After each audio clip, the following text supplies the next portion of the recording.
The old ways of bottling was really quite fascinating, actually. They had a little machine that had a pump that looked like a water pump. You had a foot pedal, like a sewing machine, that would bring the Coke bottle up and then slide it over and put the crown right on top of the stopper, in this case, right on top of the bottle, and then it would be one bottle at a time.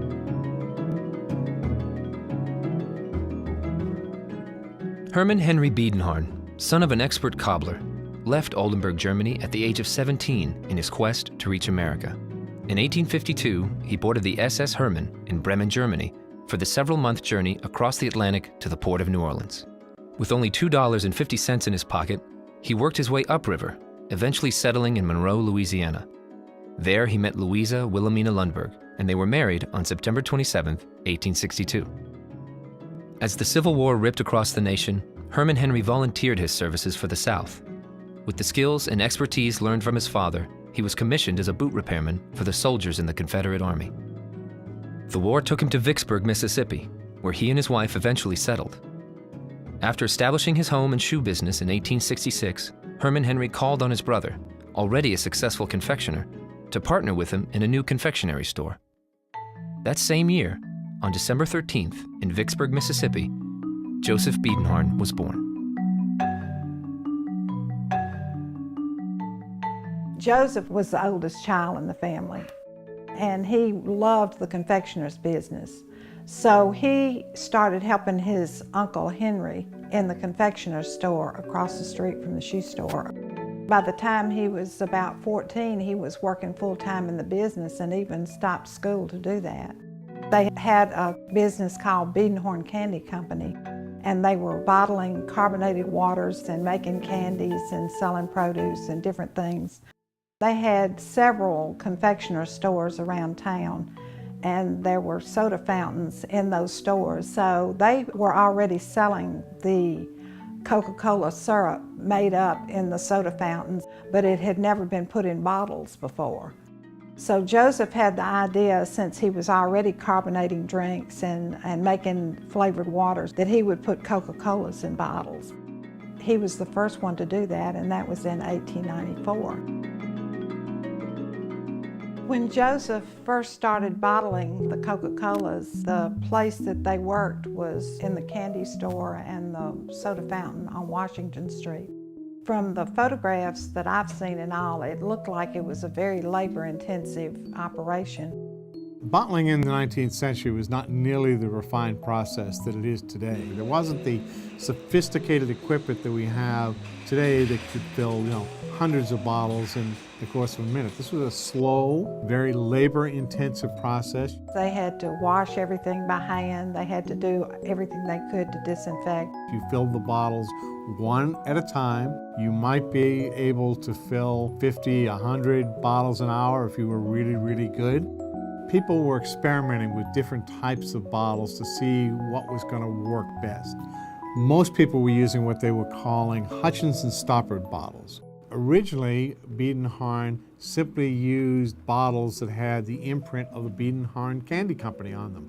Didn't reference Coca-Cola on the bottles at all. So these bottles are very much prized by collectors today because they represent the very first bottle that contained Coca-Cola. Joe Biedenharn had a machine available to him, and Coke seemed like a simple enough thing for him to do. But the real challenge was how to make sure he covered the farm and the Mississippi Delta and do it in a way where he could capture the market. And he did it by reaching out and making sure he touched each one of those through his sales team. The early distribution was really based on what roads we had available to us, most of them dirt roads, by horse and carriage. You would go out with a truck and hopefully you came back with it empty. Stores set up shop in small communities around big farm towns. He saw a unique market for the farmers and little grocery stores that wanted Coke but couldn't get it. As we grew in our distribution, so did our sophistication in the way we went to business in our sales department.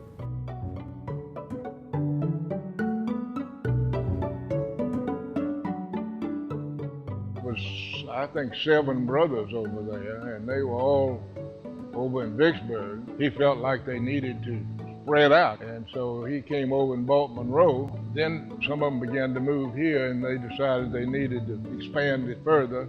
And that's when they went out, and Ollie went to Shreveport, Albert went to San Antonio, then they bought Temple, Uvalde, and that spread them out over into Texas and Louisiana.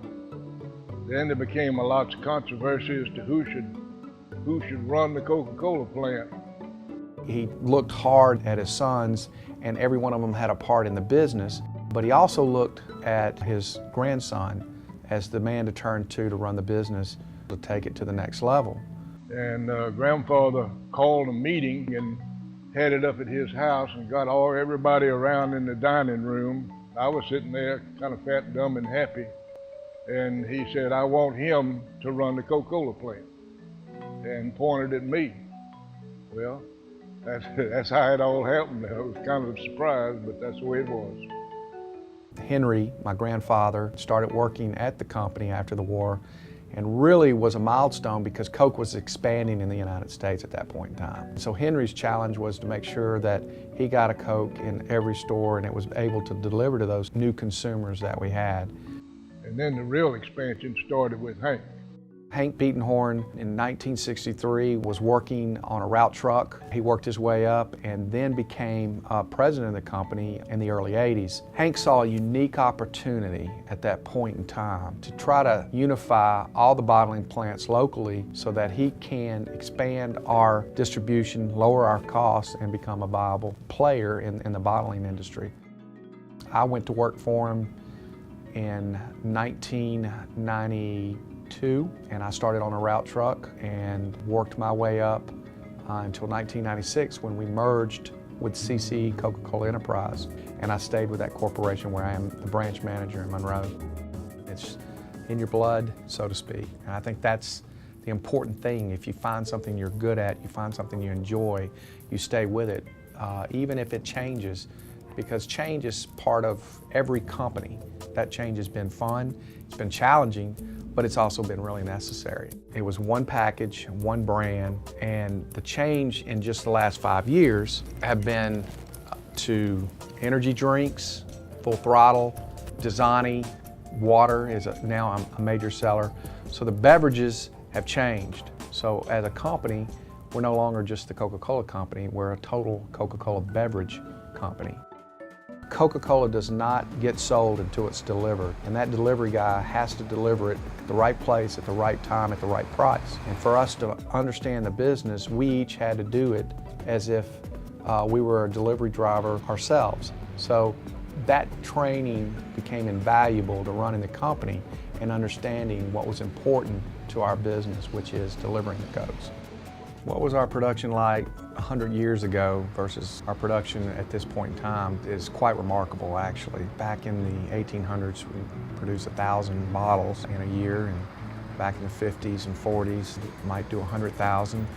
In the 60s and 70s, we might produce 1 million cases. We sell 5 million cases here in Monroe, and we produce around 14 to 15 million cases for about a 5 or 6 state area.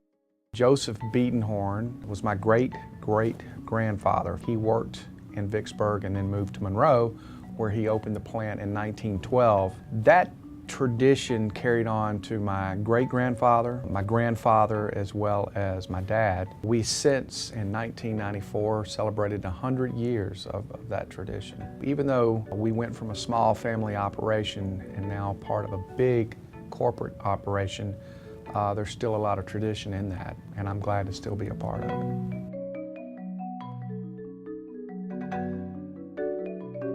The Biedenharn family has been a very, very important element in the Coca-Cola story. The reason the Coca-Cola is the successful product that it is today was because of the bottlers that went out and developed the markets.